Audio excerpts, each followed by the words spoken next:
ये सब मेरे साथ एक हफ्ता पहले ही हुआ था और मुझे ये बात आप लोगों के साथ शेयर करना बहुत ज़्यादा ज़रूरी है।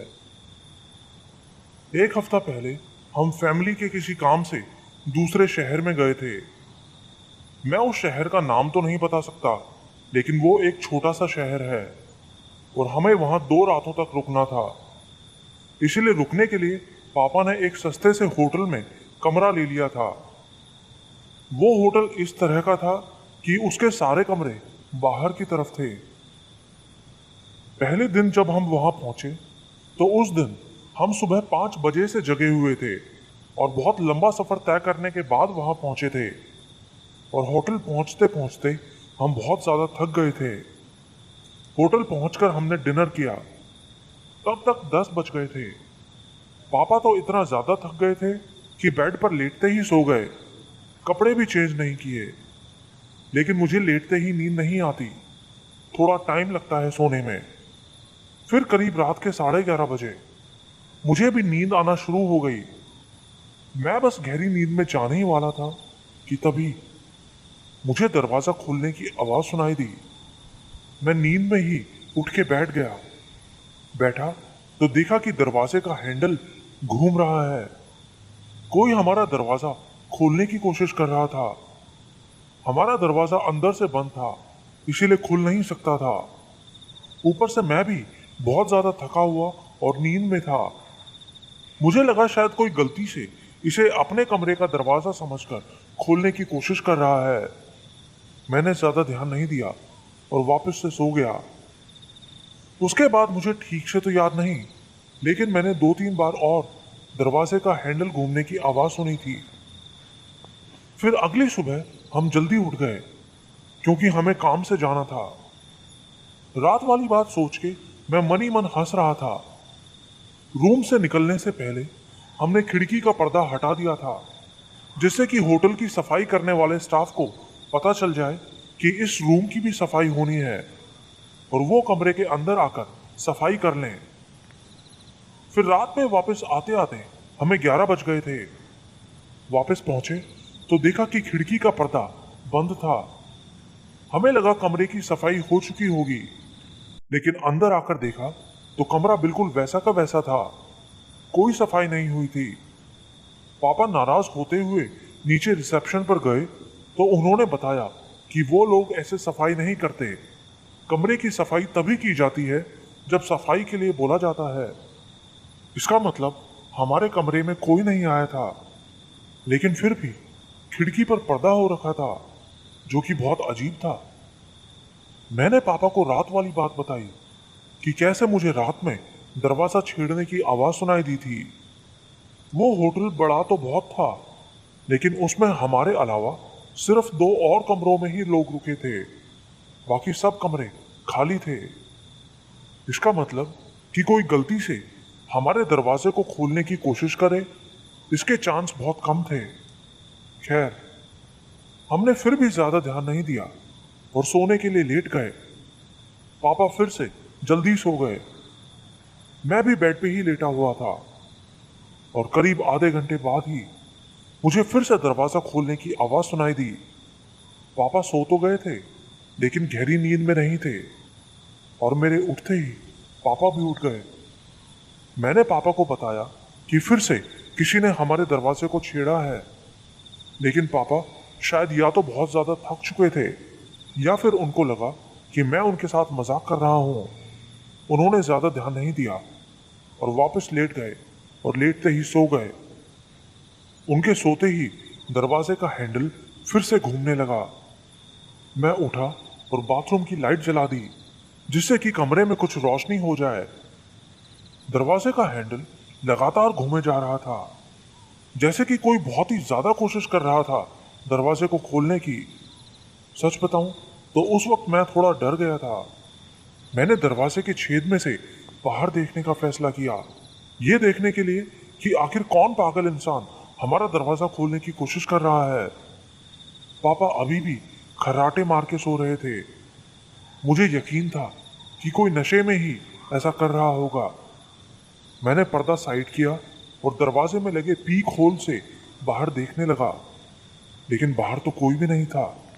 कोई भी नहीं। लेकिन वो हैंडल मेरी आंखों के सामने अभी भी हिल रहा था। मैं बहुत ज्यादा डर गया, लेकिन उसी वक्त हैंडल हिलना बंद हो गया।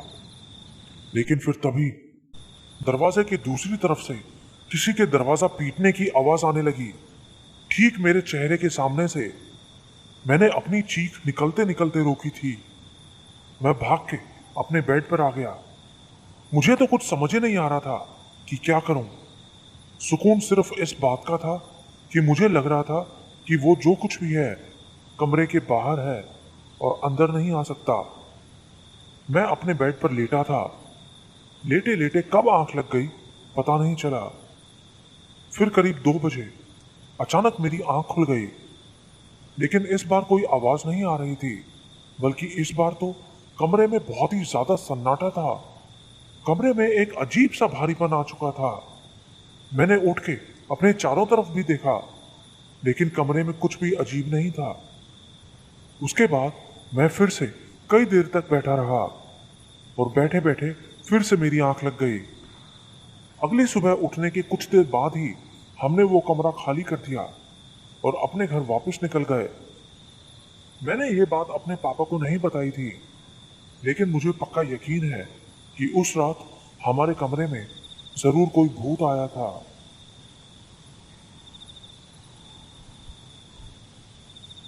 मेरा नाम अल्फाज है। मैं पंजाब के जलंधर का रहने वाला हूँ। मैं आपको 2 सच्ची कहानियां बताना चाहता हूँ। ये पहली बात तब की है जब मैं 10th क्लास में पढ़ता था, साल 2010। एक रात मेरे मम्मी पापा मेरे मामा जी के यहाँ गए हुए थे। घर पे सिर्फ मैं, मेरा छोटा भाई और दादी ही थे। उस वक्त हमारे घर पे कुछ कंस्ट्रक्शन का काम भी चल रहा था, इसीलिए हमारे घर का मेन गेट उतार के रखा हुआ था, क्योंकि अगले ही दिन वहां नया गेट लगना था। मतलब कि उस रात हमारे घर में कोई गेट नहीं था। हमारा घर एक गली में सबसे आखिर में था, जो कि पीछे से बंद थी, इसीलिए सामने से हमारा घर साफ साफ दिखाई पड़ता था। तो रात में मजदूरों के काम करके जाने के बाद हमने खाना खाया और हम सब सोने चले गए। मेरा भाई और मैं दोनों एक ही कमरे में सो रहे थे। मेरा भाई तो जल्दी सो गया, लेकिन मुझे नींद नहीं आ रही थी। मैं 2 बजे तक टीवी देखता रहा। फिर मैं भी सोने के लिए लेट गया। लेकिन मैं जैसे ही लेटा, मुझे नीचे हमारे घर के आंगन में किसी के बहुत ही भारी पैरों के चलने की आवाज सुनाई दी। मुझे लगा दरवाजा ना होने की वजह से पक्का कोई चोर हमारे घर में घुस गया है। मैं धीरे धीरे दबे पांव चलता हुआ अपने कमरे की खिड़की से नीचे झांकने की कोशिश करने लगा, लेकिन नीचे देखते ही मैं तो जैसे वहीं जम गया। मैंने देखा कि एक बहुत ही लंबा सा आदमी, जिसने बिल्कुल काले कपड़े और काली टोपी पहनी हुई थी, वो नीचे हमारे आंगन में इधर उधर घूम रहा था। मैंने अपने भाई को जगाने की कोशिश की, लेकिन मैं अपनी जगह से हिल भी नहीं पा रहा था। चांद की रोशनी में मैंने उस आदमी का चेहरा देखा। उसका चेहरा तो जैसे बिल्कुल गला हुआ था। वो देख के मैं और डर गया। वो नीचे खड़ा इधर उधर देख रहा था और फिर वो हमारे किचन की तरफ पलटा। उसने किचन के दरवाजे पर 2 लात मारी। मैं वो सब होता हुआ देख रहा था और तभी वो मेरी तरफ पलट गया। हमारी खिड़की का शीशा ऐसा था कि बाहर से अंदर नहीं देखा जा सकता था, लेकिन पता नहीं कैसे वो मुझे देख पा रहा था। और देखते देखते मुझे पता नहीं क्या हुआ, मैं बेहोश हो गया। सुबह आंख खुली तो मैं उसी सोफे पे सोया हुआ था जहां खड़ा होके मैं उसको देख रहा था। मैंने घर के सब लोगों को उसके बारे में बताया, लेकिन किसी ने मेरी बात पर यकीन नहीं किया। मुझे भी लग रहा था कि कहीं मैंने कोई सपना तो नहीं देखा था, लेकिन किचन के दरवाजे पे उसकी लात मारने के निशान अभी भी बने हुए थे। मुझे नहीं पता वो आदमी कौन था, लेकिन उस रात के बाद मुझे वो आदमी फिर कभी दिखाई नहीं दिया। ये दूसरी कहानी जो मैं बता रहा हूं, ये सब मेरे चाचा जी के साथ हुआ था और ये सब बिल्कुल सच है। गांव के कई लोगों ने मुझे यही बात बताई थी। ये बात तब की है जब मेरे चाचा गांव के एक स्कूल में पढ़ा करते थे। उन दिनों हमारे गांव में आलू की खेती का काम भी चल रहा था। तो एक दिन चाचा जी और उनके कुछ दोस्त घर से निकले, लेकिन स्कूल नहीं गए। वो उस आलू के खेत में पहुंच गए, वहां दिहाड़ी पर काम करने के लिए। वो पहले भी कई बार स्कूल से बंक मार के वहां काम करने चले जाते थे, कुछ पैसे कमाने के लिए। तो वहां उन्होंने पूरा दिन काम किया और शाम को पैसे लेके अपना बैग उठा के घर वापस आ गए। फिर रात में चाचा खाना खा के सो गए। अगले दिन स्कूल जाते हुए उन्हें याद आया कि उनके मास्टर जी ने उनको कहा था कि अगर तूने स्कूल से एक भी छुट्टी की तो मैं तेरी पिटाई करूंगा और तुझे स्कूल से निकाल दूंगा। मास्टर की बात याद आते ही वो बहुत डर गए। क्लास में बैठे बैठे वो बहुत डर रहे थे। तब तक उनके मास्टर स्कूल नहीं आए थे। तो चाचा जी ने पास बैठे अपने एक दोस्त से पूछा कि यार, कल मैं स्कूल नहीं आया था, मास्टर जी मेरे बारे में पूछ रहे थे, क्या क्या मुझे आज मार पड़ेगी? तो उनका दोस्त बोला, अरे यार, क्या मजाक कर रहा है, तू कल आया तो था स्कूल और यहीं बैठा था जहां अभी बैठा हुआ है। चाचा बोले, अरे यार, मजाक मत कर, सही से बता, कल मास्टर जी मेरे बारे में पूछ रहे थे क्या? लेकिन उनके दोस्त ने फिर से वही बात कही कि तू तो कल स्कूल आया था, हम सब ने मिलकर क्लास की सफाई भी की थी और तू सबसे लंबा है, इसीलिए मास्टर जी ने तुझसे ही पंखा साफ करवाया था। लेकिन चाचा को तो उसकी बात समझ में ही नहीं आ रही थी। उनको अब भी यही लग रहा था कि उनका दोस्त मजाक कर रहा है। तो उन्होंने क्लास के दूसरे बच्चों से पूछा, लेकिन सबने यही कहा कि तू तो कल स्कूल आया था। इसी बीच मास्टर जी क्लास में आ गए। आते ही उन्होंने अटेंडेंस लगाई। अटेंडेंस के वक्त चाचा जी डर रहे थे कि जब मेरी बारी आएगी तो मास्टर जी पूछेंगे कि कल क्यों नहीं आया था। लेकिन ऐसा कुछ नहीं हुआ। मास्टर जी ने कुछ नहीं पूछा। उसके बाद मास्टर जी ने पढ़ाना स्टार्ट किया। तो चाचा ने अपने बैग से कॉपी निकाली और जल्दी से सबसे लास्ट पेज पर देखा तो उनके होश उड़ गए। कॉपी में कल की डेट में जो कुछ पढ़ाया गया था वो सब लिखा हुआ था, और वो भी उन्हीं की हैंडराइटिंग में। उस वक्त वो इतना डर गए कि वहीं बेहोश हो गए। बेहोश हुए तो बच्चों ने मास्टर जी को बताया कि ये बेहोश हो गया है। तो मास्टर जी ने कुछ बच्चों को जल्दी से उनके घर भेजा, उनके घर वालों को बुलाने के लिए। तो उनके पापा आए और उनको घर लेके गए। घर जाके सब लोग उनसे पूछने लगे कि क्या हुआ था, लेकिन वो डर के मारे किसी को कुछ नहीं बता रहे थे। लेकिन आखिर में उन्होंने सब बात घर वालों को बता दी, लेकिन उनकी बात पे किसी को भी यकीन नहीं हुआ।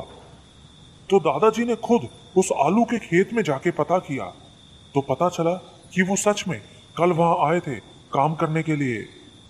स्कूल में मास्टर जी ने भी यही बताया कि ये कल स्कूल आया था। ये बात पूरे गांव में फैल गई। सब लोग बहुत हैरान थे। फिर बाद में पता चला कि उनके गांव में एक बहुत ही पुराने पीपल के पेड़ पर एक छलावा रहता था, और ये सब उसी का काम था। छलावे की बात पूरे गांव में फैल गई। ये बात आज भी गांव के सब लोग जानते हैं, लेकिन वो छलावा आज भी वहां है या नहीं, ये किसी को नहीं पता।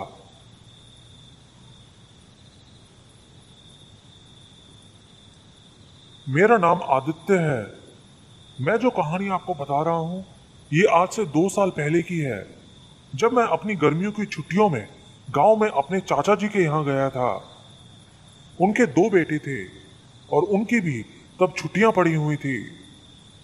हम दिन भर खूब मस्ती करते थे। गर्मियों के दिन थे। तो एक दिन हमने उनके गांव के पीछे वाले एक जंगल से घिरे एक पर्वत पर ट्रैकिंग करने जाने का प्लान बनाया। हम सब बहुत एक्साइटेड थे, इसीलिए ट्रैकिंग के लिए हम लोग जंगल में सुबह सुबह ही पहुंच गए। वैसे तो उस टाइम दिन निकल चुका था, लेकिन वो जंगल इतना घना था कि उसमें दिन में भी अंधेरा सा लग रहा था। उस पर्वत के बिल्कुल ऊपर एक मंदिर बना हुआ था। हमने उस दिन उसी मंदिर में जाने का प्लान बनाया था।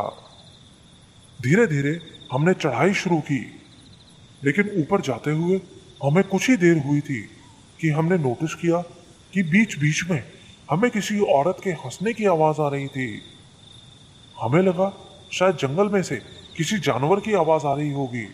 हमने ज्यादा ध्यान नहीं दिया और ऊपर चढ़ते रहे। लेकिन फिर थोड़ा और ऊपर जाते ही हमें एक गंदी बदबू आने लगी, जैसे कि कोई लाश सड़ रही हो। लेकिन वहां तो ऐसा कुछ नहीं था। हमने फिर भी ध्यान नहीं दिया और चलते रहे। कुछ और ऊपर जाते ही मंदिर की सीढ़ियां शुरू हो गईं। हम बस उन सीढ़ियों पर पहुंचने ही वाले थे कि तभी हमें साथ लगे जंगल के एक पेड़ की टहनी टूटने की आवाज आई। वो सुन के हम डर गए और भाग के उन सीढ़ियों पर पहुंच गए। ऊपर मंदिर के पास पहुंचते हुए हमने देखा कि आसपास बहुत ही लंबे लंबे और पुराने पेड़ आने लगे थे। और तभी हमने देखा कि सीढ़ियों के साथ लगे एक पेड़ की टहनी पे एक औरत खून में लथपथ बैठी हुई थी। हमको देख के वो डरावनी सी आवाज में बोली, आओ बच्चों, आ जाओ मेरे पास। उस आवाज को सुन के हम लोग उसी वक्त डर के मारे वहां से नीचे भागने लगे। लेकिन नीचे आते हुए हमने देखा कि एक गुरुजी सीढ़ियों से ऊपर आ रहे थे। उनको देख के हम लोग हांफते हुए उनके पास गए और उनको सारी बात बता दी। उन्होंने कहा, बच्चों डरो मत, मुझे सब पता है। हमने उनसे हैरानी से पूछा कि वो औरत कौन है, आप हमें बताइए। तो उन्होंने हमें सारी बात बताई। उन्होंने बताया कि ये बात आज से बहुत साल पहले की है। उस दिन एक पंडित मंदिर में पूजा के लिए आया था और अपने साथ वो कुछ सोना भी लेकर आया था भगवान को अर्पित करने के लिए। लेकिन उसके आने से पहले ही कुछ लुटेरों को उसके आने की भनक लग गई। उन लुटेरों ने पंडित को पकड़ लिया और उससे वो सब सोने की चीजें मांगने लगे। लेकिन पंडित ने मना कर दिया तो उन लोगों ने पंडित की निर्मम हत्या कर दी।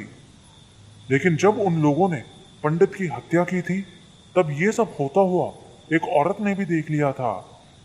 वो औरत डर के मारे वहां से भागने लगी। लेकिन उन तीनों चोरों ने उस औरत को भी पकड़ लिया और उसको भी बुरी तरह मार डाला।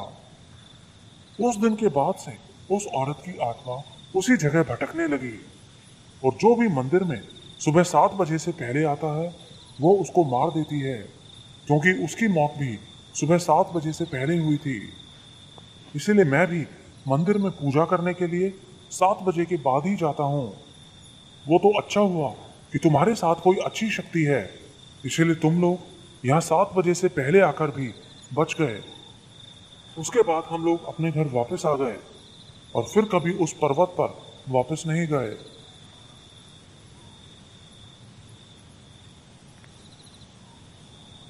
मेरा नाम ल्यूसीफर है। मैं अभी 20 साल की हूँ। मैं जिस हादसे के बारे में आपको बताने जा रही हूँ ये सब मेरे साथ 4 साल पहले हुआ था। बचपन से ही मेरी तबीयत ठीक नहीं रहती थी। हमेशा कुछ न कुछ होता रहता था। बहुत सारे डॉक्टर्स, हकीमों, बाबाओं और ओझाओं को भी दिखाया, लेकिन कोई खास फर्क नहीं पड़ सका। मेरे पापा रेलवे में काम किया करते थे, तो एक बार उनका ट्रांसफर एक दूसरे शहर में हो गया, तो हम सब उस नए रेलवे क्वार्टर में शिफ्ट हो गए। नए घर में शिफ्ट होने पर घर में सब लोग बहुत खुश थे। सब कुछ अच्छा चल रहा था, सिवाय मेरी तबीयत के, जो उस नए घर में जाने के बाद भी हमेशा खराब ही रहती थी। नए घर में आने पर मैंने जो कुछ सोचा था सब कुछ उसका उल्टा ही हो रहा था। कुछ ही दिनों में मुझे उस घर में बहुत भारीपन सा महसूस होने लगा। लेकिन ऐसा सिर्फ मुझे ही फील नहीं होता था, हमारे घर में सबको ऐसा महसूस होता था। बल्कि अगर घर में कोई मेहमान भी आता तो उनको भी ऐसा ही लगता था। धीरे धीरे हमें उस घर में से अजीब अजीब आवाजें भी सुनाई देने लगी थी, जैसे पायल की आवाज, बर्तन धोने की आवाज, लोगों के बातें करने की आवाजें। हर वक्त घर में किसी अनजान के होने का एहसास होता था। पापा रेलवे में थे, इसलिए उन्हें कई कई दिनों तक घर से बाहर रहना पड़ता था। घर में सिर्फ मैं, मेरी मम्मी और मेरा छोटा भाई रहते थे। पापा के घर में ना रहने से घर में हमें और डर लगता था। हमारा घर एक रेलवे फाटक के पास था और उस फाटक के पास में एक बहुत बड़ा पेड़ था। वहाँ के लोग बताते थे कि उस पेड़ पे एक चुड़ैल रहती है, लेकिन हम लोग वहाँ नए थे, हमें उन सब बातों के बारे में नहीं पता था। कई लोग ये भी कहते थे कि हमारे घर में वो भारीपन उस चुड़ैल की वजह से ही था। उस घर में आने के बाद से मेरी तबीयत और भी ज्यादा खराब रहने लगी थी। पापा ने मुझे कई ओझाओं से मिलवाया। वो सब अपने अपने हिसाब से इलाज करते। कुछ दिनों तक तो मैं ठीक रहती, लेकिन फिर से तबीयत खराब हो जाती। इसी बीच हमें एक बाबा के बारे में पता चला। वो हमारे घर से 3 किलोमीटर दूर रहते थे। वो हनुमान जी के बहुत बड़े भक्त थे। तो एक दिन हम उनसे मिलने गए। उनसे मिलने के बाद मुझे पता चला कि क्यों मेरी तबीयत हमेशा खराब रहती थी। लेकिन उन्होंने एक बार में हमें सब कुछ नहीं बताया। वो सिर्फ सैटरडे और मंडे को ही अपनी साधना में बैठते थे।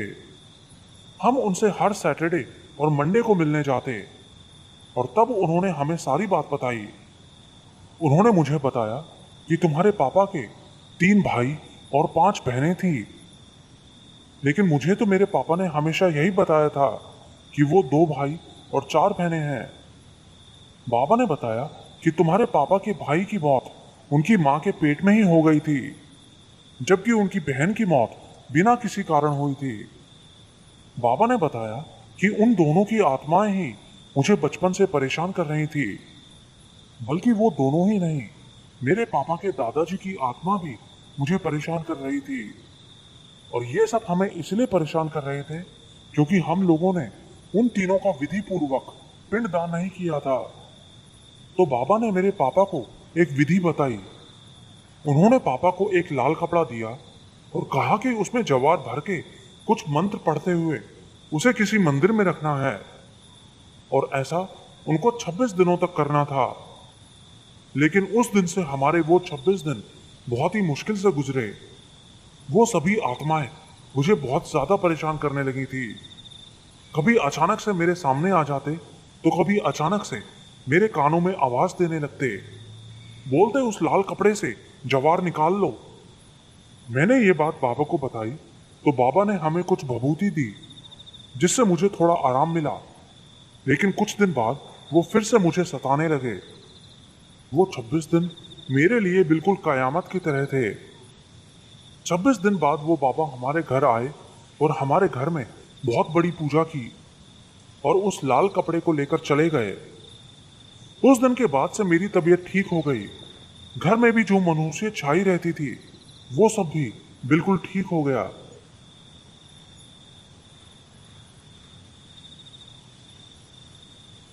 मेरा नाम आकाश है।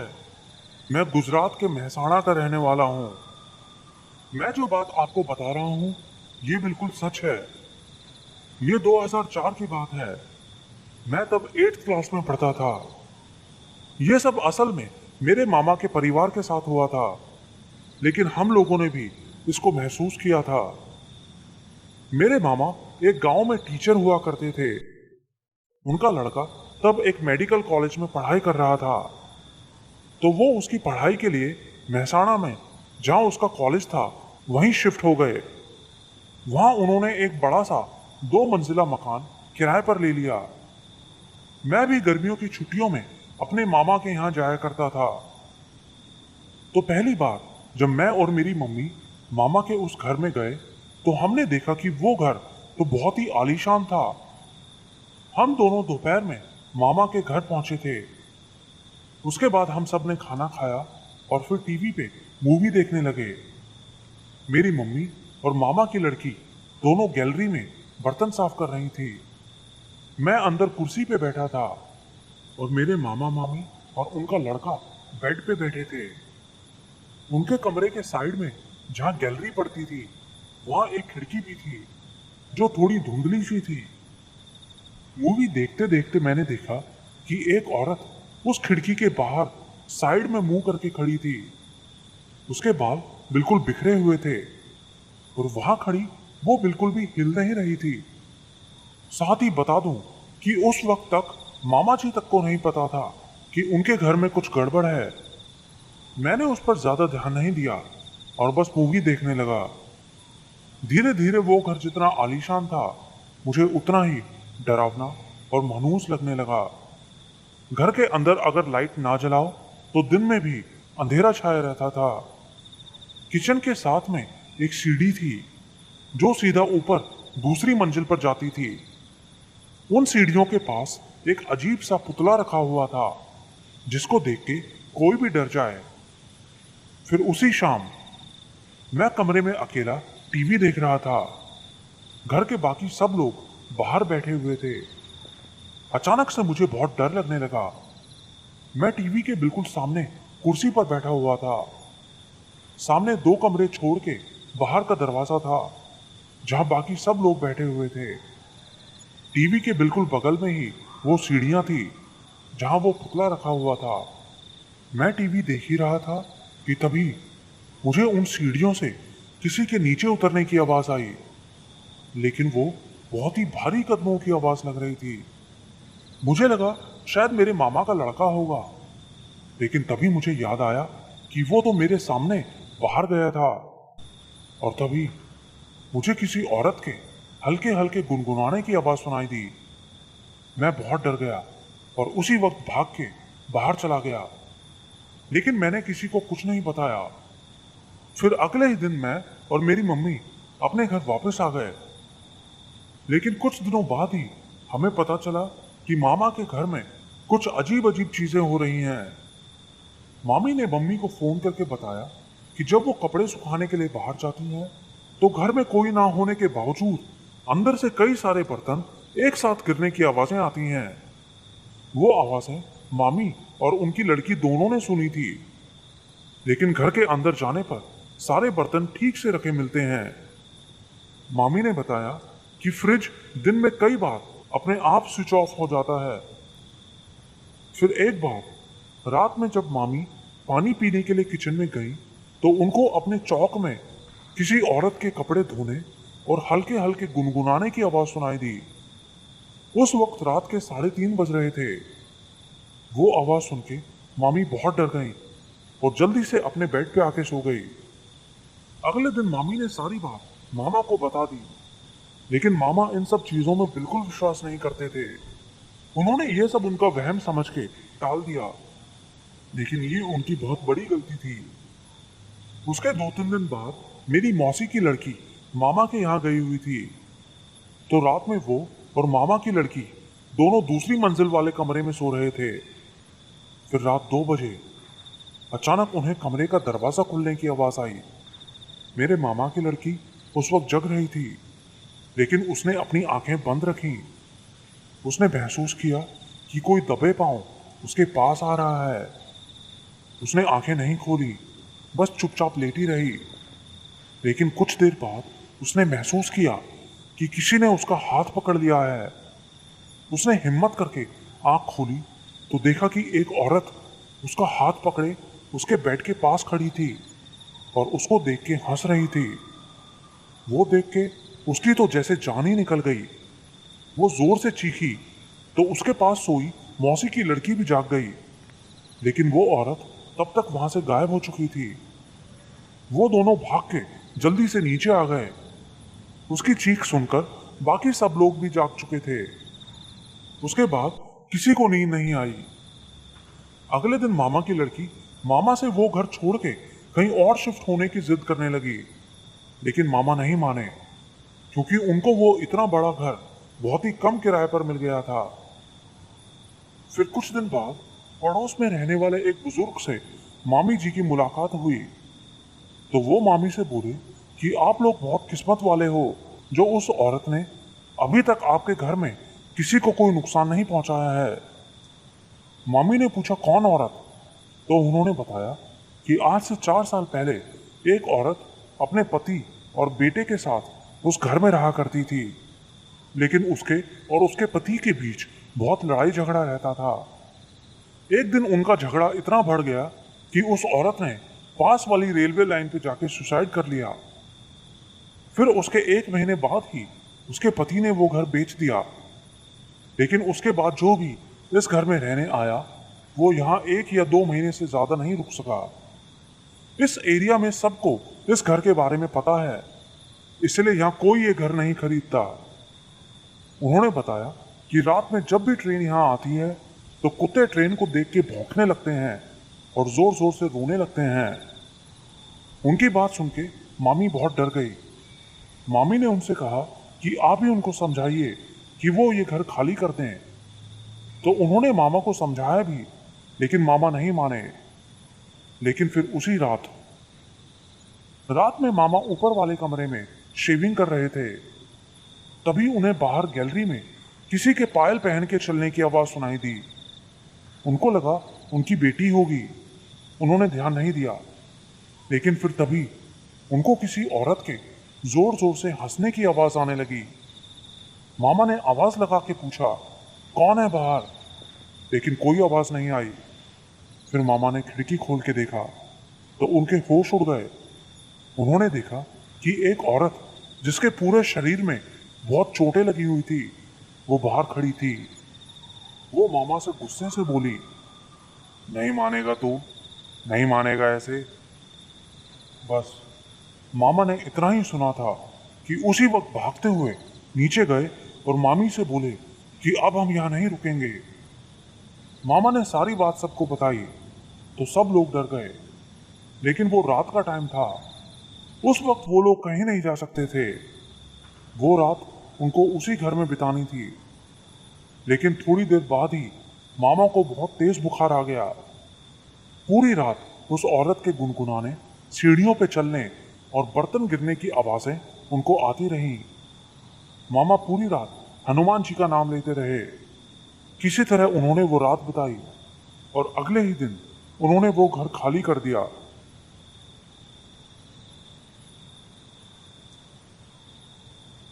मेरा नाम सपना है। मैं हैदराबाद की रहने वाली हूँ। मैं आपको अपने साथ घटी एक सच्ची घटना बताना चाहती हूँ। ये बात तब की है जब मैं 12th क्लास में पढ़ा करती थी। हमारी जॉइंट फैमिली थी। मेरे बड़े पापा के बेटे की शादी हो चुकी थी। उनका एक बेटा भी था और उनकी वाइफ यानी कि मेरी भाभी तब 2 महीने की प्रेग्नेंट थी। पहले तो भैया भाभी के बीच में सब कुछ ठीक था, लेकिन फिर धीरे धीरे उन दोनों के बीच बहुत झगड़ा होने लगा। मेरी भाभी बिल्कुल मेरी फ्रेंड की तरह थी। मैं उनसे कई बार पूछती भी, लेकिन वो मुझे कुछ नहीं बताती थी। एक दिन मैं अपने कॉलेज गई हुई थी तो मेरे पापा ने मुझे कॉल किया। बोले जल्दी से घर आ जाओ। मैंने पूछा क्या हुआ, लेकिन पापा ने कुछ नहीं बताया। बोले कि बस जल्दी से घर आ जाओ और फोन काट दिया। मैं जल्दी से घर पहुंची तो देखा कि मेरी भाभी ने पंखे से लटक कर सुसाइड कर लिया था। उनका छोटा सा बेटा रोए जा रहा था। कुछ ही देर बाद पुलिस भी हमारे घर आ गई और भैया को पकड़ के ले गई। भाभी की लाश को भी पुलिस पोस्टमार्टम के लिए अपने साथ ले गई थी। हम सब बहुत ज्यादा शॉक में थे कि ये सब कैसे हो गया। हमारे यहाँ कहा जाता है कि जब कोई मर जाता है तो उसकी आत्मा 3 दिन बाद जिसके वो सबसे करीब होता है उसको देखने आती है। वो भाभी की मौत का तीसरा दिन था। जिस कमरे में भाभी ने सुसाइड किया था वो कमरा पुलिस वालों ने लॉक कर दिया था। भाभी का लड़का जिसका नाम दक्ष था वो मुझे भी मम्मी बोलता था और रात में मेरे पास ही सोता था। और उस रात भी वो मेरे ही पास सो रहा था। रात में सोते सोते 2 बजे के करीब अचानक किसी की आवाज से मेरी आंख खुल गई। वो आवाज मेरी भाभी की थी। वो ठीक हमारे कमरे के दरवाजे के बाहर से अपने बेटे को आवाज दे रही थी। कमरे का दरवाजा भी अपने आप हिलने लगा। मेरी तो जान ही निकल गई। उसने अपने बेटे को 3 बार आवाज दी और उसके बाद सब कुछ बिल्कुल शांत हो गया। मुझे लगा वो चली गई हैं, लेकिन वो गई नहीं थी। फिर 3 बजे अचानक हमारे कमरे का दरवाजा अपने आप खुल गया। अंधेरे में मैंने देखा कि एक औरत दरवाजे के पास खड़ी थी। वो मेरी भाभी थी। मैं उस वक्त इतना डर गई कि हिल भी नहीं पा रही थी। मैं डर के मारे अपने कुल देवता को याद करने लगी और दक्ष को लेके उसी वक्त वहां से भाग के अपने पापा के कमरे में चली गई और उनको उठा के बताया कि भाभी दक्ष को बुला रही है। पापा जल्दी से उठे और मंदिर से राख लेके मेरे और दक्ष के ऊपर लगा दी। वो रात मेरी जिंदगी की सबसे भयानक रात थी। उसके बाद मैंने अपनी भाभी की आत्मा को फिर कभी नहीं देखा।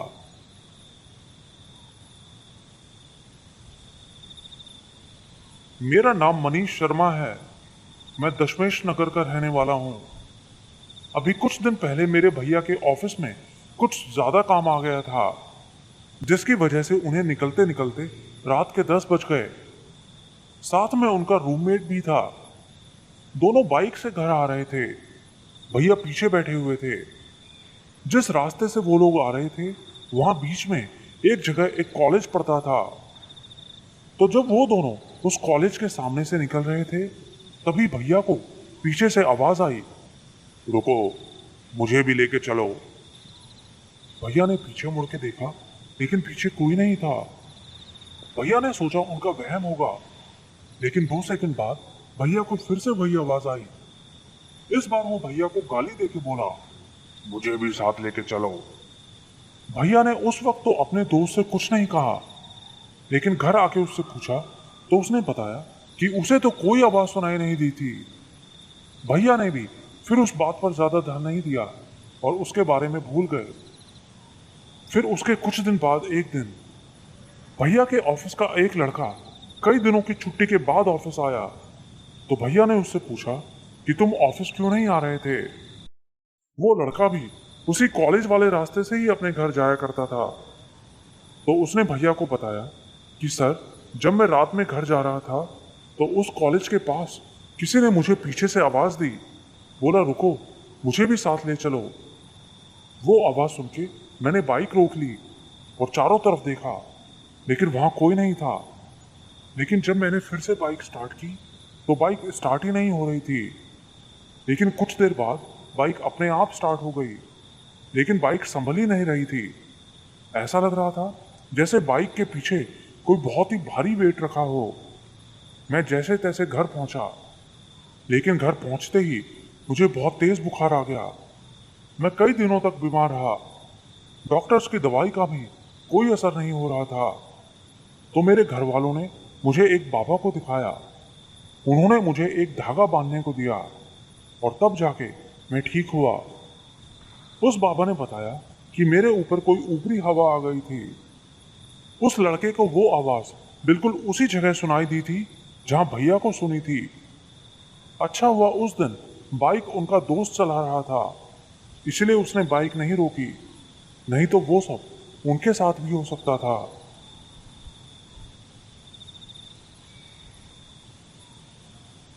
मेरा नाम निरंजन है। मैं उड़ीसा के कटक में रहता हूँ। ये जो स्टोरी मैं आपको बताने जा रहा हूँ, ये मेरे पापा के साथ आज से 20 साल पहले हुआ था। तब मेरे पापा मेरे दादाजी के साथ राउरकेला में रहा करते थे।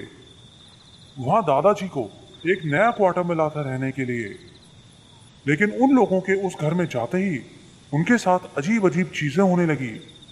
जैसे कि कई बार जब वो घर में होते तो उन्हें उनके घर के बाहर आंगन में एक काला साया घूमता दिखाई देता।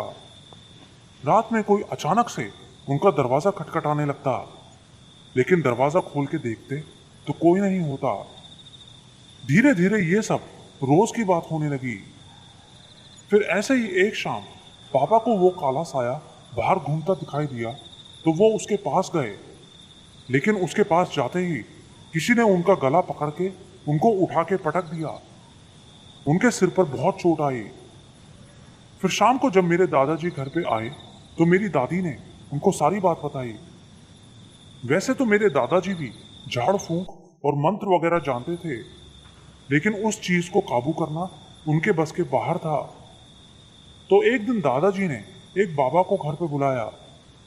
तो बाबा ने बताया कि तुम्हारे घर के पीछे जो पानी का कुआं है, वहां पर एक पहलवान को उसकी भाभी ने जहर देकर मार दिया था और वहीं जमीन में गाड़ दिया था।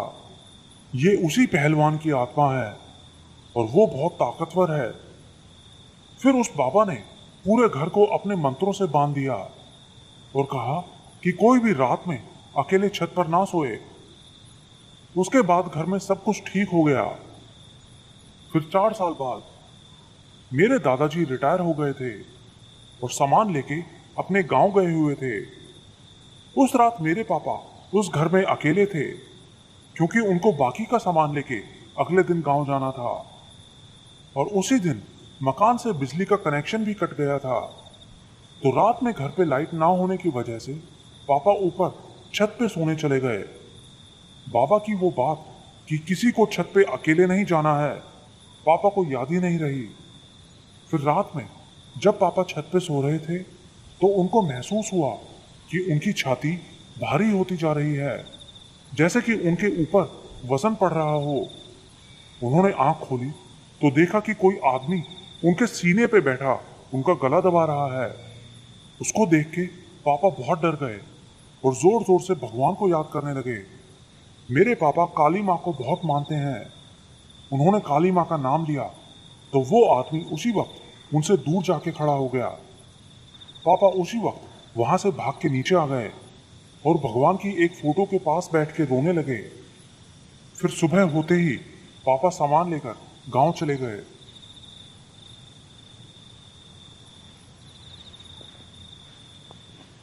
मैं जो कहानी आपको बताने जा रही हूँ ये मुझे मेरे पापा ने बताई थी।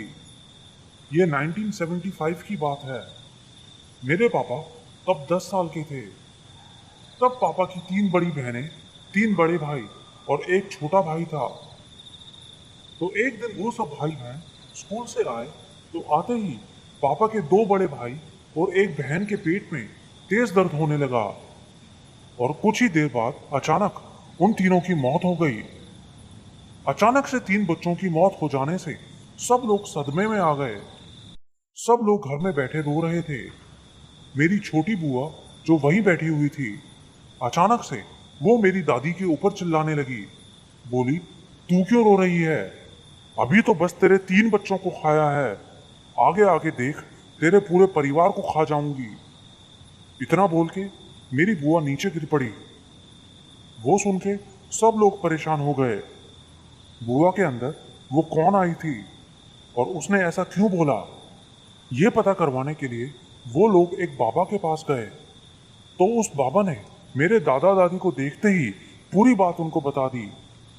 उन्होंने बताया कि हम जिस गांव में रहा करते थे वो पहले एक कब्रिस्तान था और जहां हमारा घर था उसके नीचे एक चुड़ैल का वास होता था।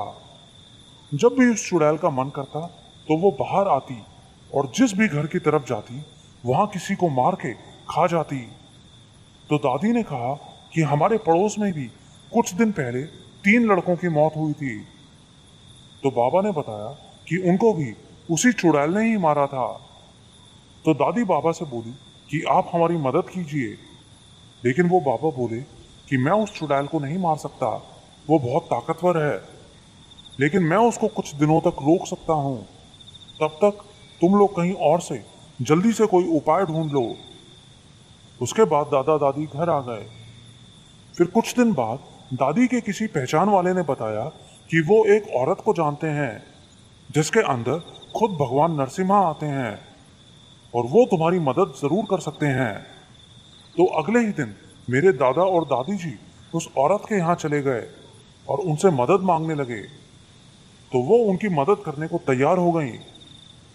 फिर उसके अगले दिन सुबह 7 बजे वो औरत हमारे घर आई और हवन करने लगी। दोपहर 12 बजे तक उनका हवन चलता रहा और तभी उनके अंदर भगवान नरसिम्हा आ गए। फिर वो उठ के घर के चारों तरफ देखने लगे।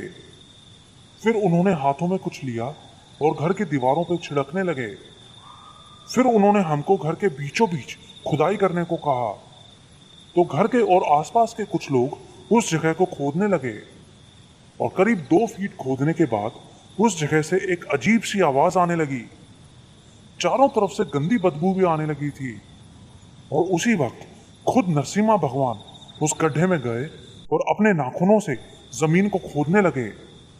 और कुछ ही सेकंड बाद उन्होंने एक अजीब सा जानवर जो कि बहुत ही बदबूदार था और बहुत ही जोर जोर से चिल्ला रहा था, उसको जमीन से खोद के बाहर निकाला और उसको अपने हाथों में उठा के घर से बाहर जाने लगे। बाहर ले जाते हुए वो जानवर बुरी तरह छटपटा रहा था उनके हाथ से निकलने के लिए, लेकिन उन्होंने उसको अपने हाथ से निकलने नहीं दिया।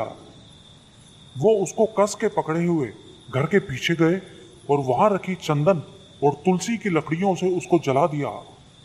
जब वो जल रहा था तब उसके अंदर से एक अजीब सा तेल निकल रहा था, और जब तक वो पूरा जल नहीं गया भगवान नरसिम्हा वहीं खड़े रहे। उसके पूरा जल जाने के बाद वो औरत अपने रूप में आ गई। उन्होंने हमें बताया कि उस जानवर को ले जाते हुए अगर वो उनके हाथ से निकल जाता तो जिसके भी पैरों के नीचे से वो जाता वो सब मर जाते, और वो जानवर ही वो चुड़ैल थी। अब वो चुड़ैल मर चुकी थी।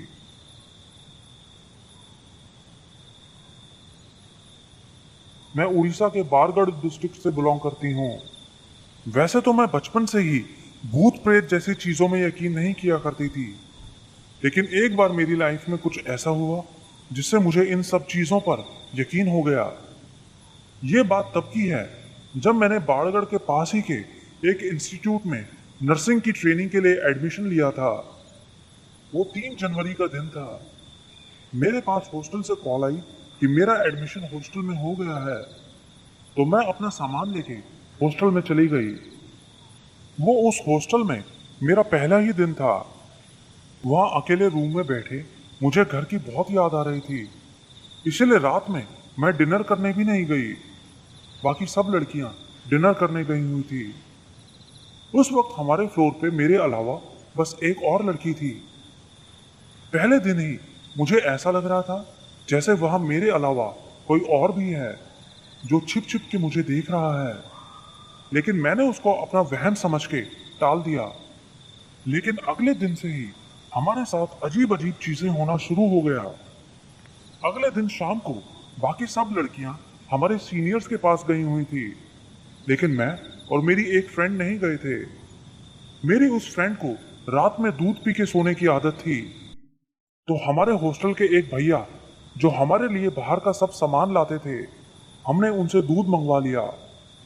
फिर जब हम दोनों दूध लेके अपने कमरे में गए और दरवाजा खोला तो ऐसा लगा जैसे कोई पीछे से दरवाजा पकड़ के खड़ा हो।